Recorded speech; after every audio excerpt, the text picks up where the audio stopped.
Chamavam-na de Benu, a mensageira do sol. Nas margens do rio, o jovem escriba Aren passava os dias copiando orações para o templo de Ra. Mas algo o inquietava.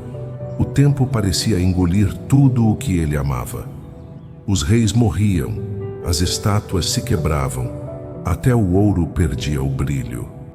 Ele perguntava: se até o sol se põe, o que realmente permanece? Numa noite em que o deserto parecia respirar fogo, uma luz surgiu no horizonte. Nem estrela, nem chama. Aren seguiu o brilho até um antigo obelisco, onde o ar tremia como vidro. Lá, entre cinzas quentes, ele viu um pássaro com penas douradas que se ergueu e cresceu em segundos, envolto por um silêncio sagrado. A fênix pousou o olhar sobre ele, e então ele compreendeu.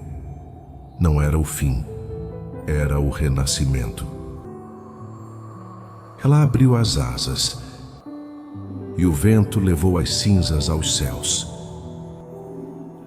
Abeno ergueu voo riscando o horizonte com labaredas douradas. Aren, ajoelhado, sentiu a alma aliviar-se. Não era dor, era fé.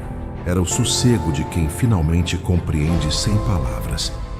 Então percebeu que o tempo não destrói tudo, apenas o que teme ser transformado. Nos dias seguintes, ele voltou ao templo e escreveu nas paredes: das cinzas nasce a força, do fim vem o princípio. Os guardiões do templo o chamaram de visionário e de louco. Mas o povo começou a visitar o obelisco, deixando pequenas tochas acesas, acreditando que cada chama era um recomeço que o mundo precisava lembrar. Séculos depois, as pirâmides envelheceram. O nome dos reis se perdeu no vento. Mas o mito da Fênix atravessou impérios, mares e idiomas, lembrando à humanidade que nenhuma queda é definitiva. E talvez seja por isso que, quando tudo parece ruir, algo dentro de nós insiste em se levantar.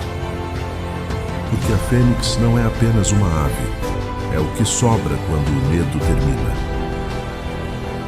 É o sopro que resta quando tudo parece cinza. É a prova de que a alma humana também é feita de fogo e recomeço. Curta, compartilhe e diga.